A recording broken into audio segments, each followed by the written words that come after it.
Welcome back to our channel.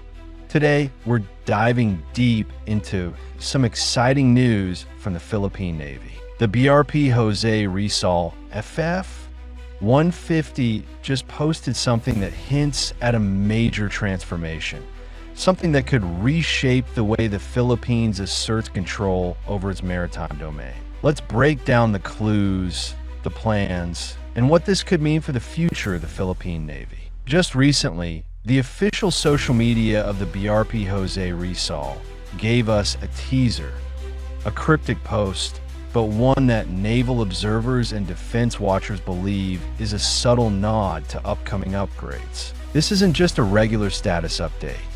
For those in the know, this is a signal that the Jose Rizal-class frigates, the pride of the Philippine fleet, are about to undergo long-awaited combat system enhancements. In 2025, under the revised AFP Modernization Program, the Philippine Navy is finally moving forward with installing key weapon systems that were previously fitted for, but not with. Let's talk about those upgrades. First on the list, Vertical Launch Systems, or VLS. The plan is to install an 8-cell vertical launch system, likely for MBDA's VL-MICA NG, a next-generation short to medium-range air defense missile. This would give the Jose Rizal-class a much-needed layer of anti-air capability, allowing it to engage enemy aircraft and incoming missiles at a distance. Right now, the ship only has short-range defenses. With VLS and the VL-MICA NG, that changes dramatically. We're talking about a 360-degree hemispheric defense, hit-to-kill accuracy, fire-and-forget capability, and true area denial over a wider bubble. Next, Close-in Weapon Systems, or CIWS. Sources indicate the Navy is leaning toward acquiring the Aselsan-Goktanes or a similar system. This would defend the frigate against incoming sea-skimming missiles, drones, and fast attack boats in the final seconds before impact. With both a VLS and a CIWS, the Jose Rizal-class transforms from a lightly armed platform to a multi-layered defender in contested waters like the West Philippine Sea. But there's more than just weapons being considered. Integration is key. The ship's existing combat management system, CMS, which is the Hanwha System's Naval Shield ICMS, will play a central role in linking these new systems together. It ensures that the ship's radar, missile, and gun systems work as one cohesive unit, giving the crew faster response time during actual combat scenarios.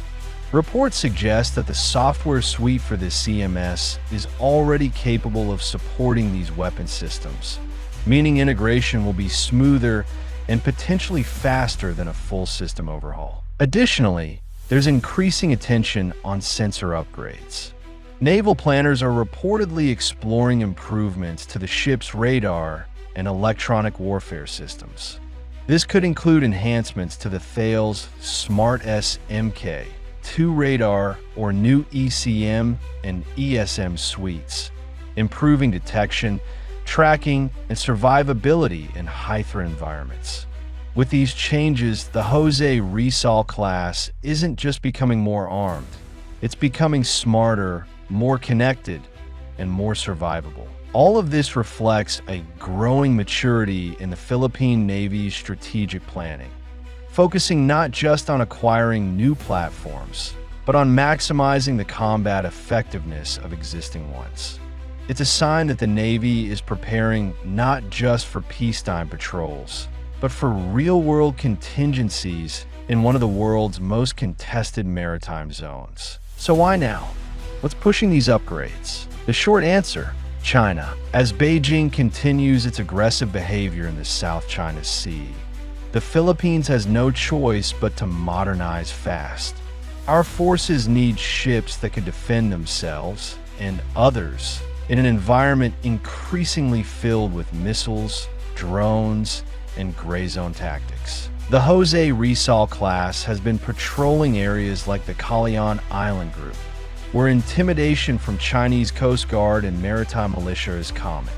Adding advanced anti-air and close-in defenses signals that the Philippines is not backing down. This also aligns with the Department of National Defense's push under the Comprehensive Archipelagic Defense Concept, or CADC, a strategic shift to bolster territorial defense. The good news is funding has already been earmarked. Under the 2025 General Appropriations Act, the budget for these upgrades is part of the AFP Modernization Program's continuing projects.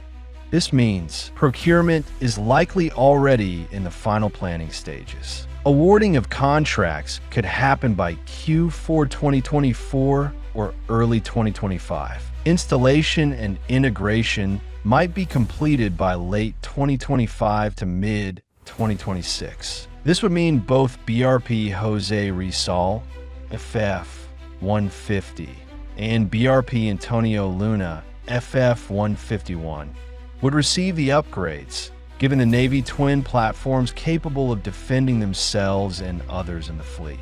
Unlike older systems, VL-MICA NG uses a new dual-pulse rocket motor and an active RF seeker, meaning it can engage stealthy, maneuverable targets in cluttered environments. It's also compact, perfect for a limited 8-cell launcher on a small frigate.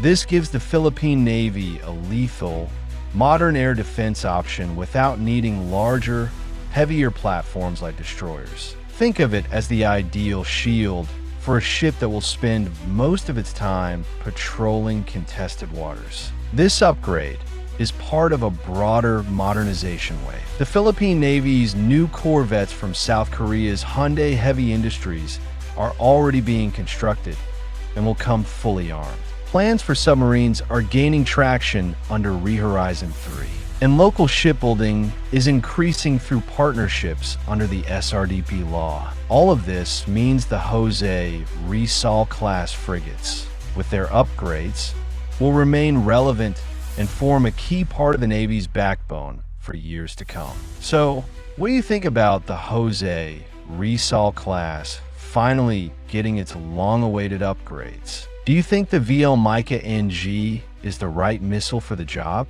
And how do you see this impacting the Philippine Navy's role in defending the West Philippine Sea? Let us know in the comments below, and don't forget to like, share, and subscribe for more updates on Philippine defense and maritime security.